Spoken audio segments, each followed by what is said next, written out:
we will jump over to the AAC. And I teased at the beginning, look, Cincinnati is clear and far away number one in the conference. No one's going to argue differently. I think some people maybe argue about Tulsa, SMU, Memphis as the 3, 4, 5 tier.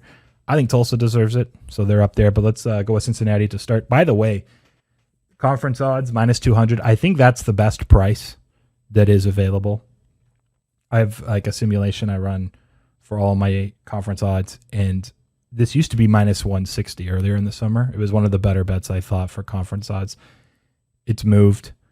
It's a lot closer to fair now. I was just under 70%, but a lot of the prices that are available, I'm just going to say, let me pull them up. I think we're minus 220, which is about 69% break-even point. So I wouldn't bet the minus 220s. I think at minus 200, you're good. It's an okay bet. Basically wouldn't bet it much worse. So just wanted to give people some context. You see minus 200 on the board. I believe I saw one minus 200, one minus 205, and then the rest were even more expensive. And it's just moved pretty drastically the last month to month and a half. But all is well. Just wanted to let people know that that's where the pricing is for Cincinnati. But it's deserved. And again, I think that they're just winning this conference about 70% of the time. And man, last year they had one of the, I don't know if I was taken aback. Is that the right way to put it? I'm going to look up their schedule from last year, actually, so because I don't want to get this wrong. But they were so good defensively and at a level with Desmond Ridder at quarterback, and it just their offense was able to just keep them in every game or just winning every game because their defense had been so good. And then they finally lose a game to Georgia. There it is, 24-21. Now, in my head, I remember that being less close. I think Cincinnati may have scored the final 2 touchdowns of that game. It might have been 24-7. And so Georgia handled them, if I recall correctly. They barely beat Tulsa by 3 in the AAC championship game, which is another reason why I think Tulsa has kind of earned their spot up here. But Cincinnati defensively, if they're able to duplicate what they did last year, which, by the way, Tulsa graded out better in EPA in the AAC. I think they were 12th in all of football in defensive EPA. So Cincinnati's in the mix as well. And looking at their schedule now this year, after just stomping on their own conference, Austin P, Army were their non-conference games. There were some weird COVID cancellations in there. My question to you, Quan, I'm putting you on the spot. I'm not sure if you're trying to set up a graphic or not, another one. Cincinnati, they go 12-0. They get into the AAC title game. No. National title odds are only 11-1. There's no way that's right. You're missing a number there. It's at least 110-1. I just realized your graphic is not correct on that. I'll look it up right now. But my question is, they go 12-0. No. They win the AAC title game. They're 13-0. Do not put them in the playoff. Hold on a second. Okay, you can get 150-1. All right, that's the best price. You probably meant to do 110-1 wherever you were looking and just forgot a zero. All is well. Don't worry about it. You know who they play this year out of conference? Who? Notre Dame. And Indiana, who was in the top 10 last year out of the Big Ten. If they beat Indiana and Notre Dame, who then each subsequently have really respectable seasons again and are top 25 teams at least, maybe even better, and they go 13-0? No. With wins over Notre Dame? What if Notre Dame goes 11-1, their 1 losses to Cincinnati? The committee would put them in the playoff. Honestly, it's Notre Dame, right? How does Cincinnati not get in at 13-0 with a win against Notre Dame and Indiana, who should be respectable in the Big Ten? Again, it's dependent on other things happening. But if Cincinnati's only maybe the only undefeated team or one of 2 undefeated teams, I mean, they have to be in the convo. They just have to be. You can argue it logically, but from a perspective of football, they're going to get slaughtered. I understand that. Why are they going to, hold on, let's stop there. Why are they going to get slaughtered? Do you mean because of their schedule? That's my point. Their schedule's actually not facing the level. Well, that's my point. They're playing, the AAC, by the way, is like the 6th best conference in football, and they're playing Notre Dame and Indiana. The schedule isn't that bad. That's my point. Some of these other teams, like when BYU did it last year, their best team they played was Coastal Carolina, and then they ended up losing anyway. Yes, that schedule was horrific. This is a different level.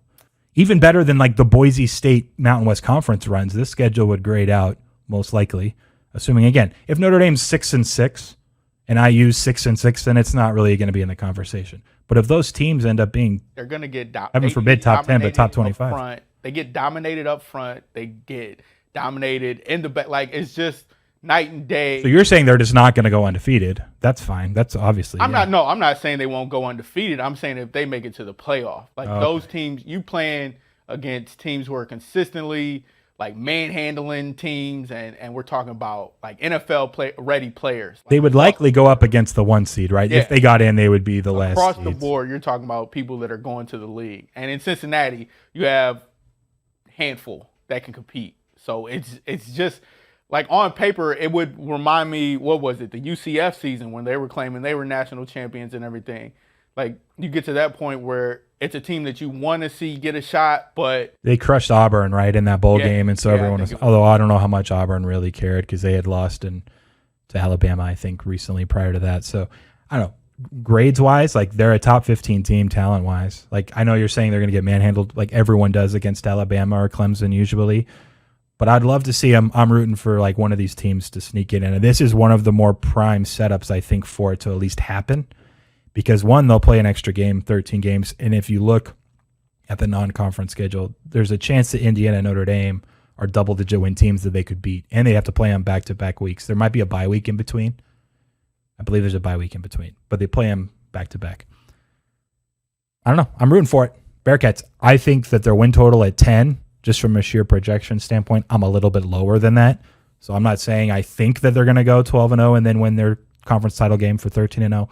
I just am saying that if the option were to present itself for one of these non-Power 5 schools to make their way in, I think this might be it. And I do like them enough that I think minus 200 or better on the conference. Again, smaller at minus 200. A lot of the values escaped the last month or so. We'll move on to UCF, which is a big question mark because of Heupel, right? He leaves. That's kind of been the offense, their MO. And Gabriel really, I think, just harnessed it. And absolutely was fantastic for Heupel. And can Dylan Gabriel duplicate it now with Gus Manziel coming in, who just really hasn't really had an offense that could throw the ball well recently? Now, is that because he's had the lack of a quarterback that could throw at Auburn for these last few years? Or is it a schematic thing? I think it's probably a mix of both. I wouldn't anticipate this offense to be as explosive, though, with Gus Malzahn. And not to mention, they've lost their best receivers now over the last 2 years. And he doesn't have the talent that he'll be throwing to some guys that went to the NFL. And I think their receiving core actually grades out like 11th in the conference itself. Now they have the best quarterback, I think, in Dylan Gabriel. Great running back, great offensive line. Probably average offensive line within the conference, but it's good enough. I think this is a big schematic change. I think with the total at 9.5, I could only look under. I haven't bet it. It's close. Out of conference, Connecticut, that's a W. They play an FCS school. They have Boise State, though, in the opener. I think that'll be a fun game, September 2nd. And then they play Louisville. They're games that, they're going to be favorites against both of those teams. And I don't know. I'm very intrigued to just see, because Boise State in a similar situation, Harsin leaving actually coincidentally to take over from Malzahn and Auburn. They're in a brand new setup, too. So not a game I'm particularly eager to bet week one, but I just think the results kind of vary pretty drastically for UCF, especially obviously if Gabriel were to get hurt. But even in a healthy year, like this UCF team without Heupel could just totally fall off on the offensive side. And I think the hope is that defensively they could be better. We'll see. But they also could just be really great again and be up there competing, with the top of the conference and potentially, making that run at a New Year's Six bowl. But I'm not betting on it. If anything, I think the 9.5s are a little high. So it's under or nothing for UCF. And then that brings us to Tulsa at 6.5. I think they're super deserved to be 3. Again, I know there's a lot of people that are the other direction. They like SMU or Memphis better. Memphis kind of has more of the staying power. But what Tulsa did last year wasn't fluky. A lot of their stuff grades out really well. And I think they lost Zaven Collins, I believe is his name. Zaven Collins, but he's my linebacker, went to the NFL. They also had another transfer at corner, but everyone else is returning, if I recall, from the defensive side, and they have a couple of transfers coming back in. The question is, what can they do offensively? and I believe it's let me see, find his name. I'm totally spacing. Davis Brin. There it is. Quarterback Davis Brin. He played a game against Tulane. Last year was his second career appearance. He played the majority of the game. He graded out an 85.3 QB rating. He had 4 big-time throws for big plays on 32 dropbacks. He looked good. Now it was only Tulane, but he looked good. Now the real question here is a Tulsa team that cracked the top 25 last year. If their defense is similar and say even just top 25 in the country, it was 12th last year in EPA allowed again. Better than Cincinnati's actually when it was all said and done relative to the schedule.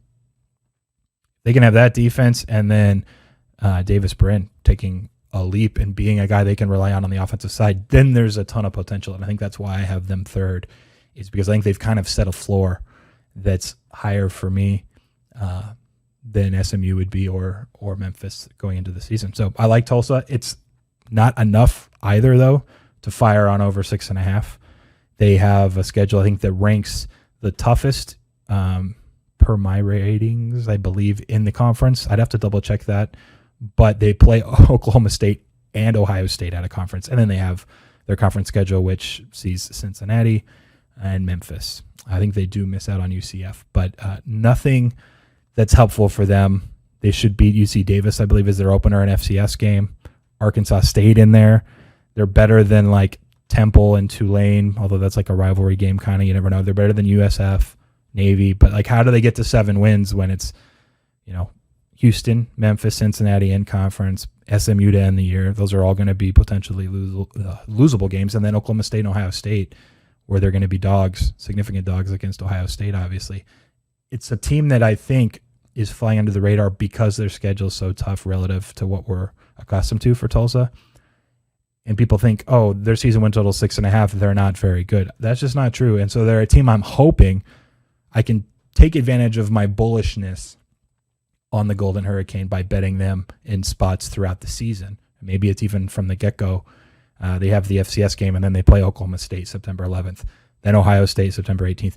Maybe we get them as good prices as dogs there in those games, but staying away from the 6.5. So I just wanted to kind of flatten that all out, mold it out, make sure people understand the context where you can be bullish on a team, but the 6.5 as far as their season win total, it's pretty fair. I think you can find as high as 12-1 for the conference. Maybe you want to take a shot there, 12-1, 10-1. I know Quan, you threw up 9-1 there. I did when I was looking last night and double checking prices and updating them. I did see a little bit better, but it's nothing I'm going to fire. I'm just hoping that week to week Tulsa will offer us some opportunity. There was one other AAC team. I know we don't have a graphic for them, but Tulane going under. You can get 5.5 flat. You can get 5s at plus money. I think both are good. I love the 5.5 minus 110 though when it's all said and done. Another team that grades out a pretty difficult out of conference schedule. Oklahoma to open the year. They play Ole Miss, who I'm extremely bullish on. We talked about them that first week we started doing previews for the SEC. On top of that, they have to play Cincinnati and USF and Tulsa back-to-back weeks, October 30th through November 13th.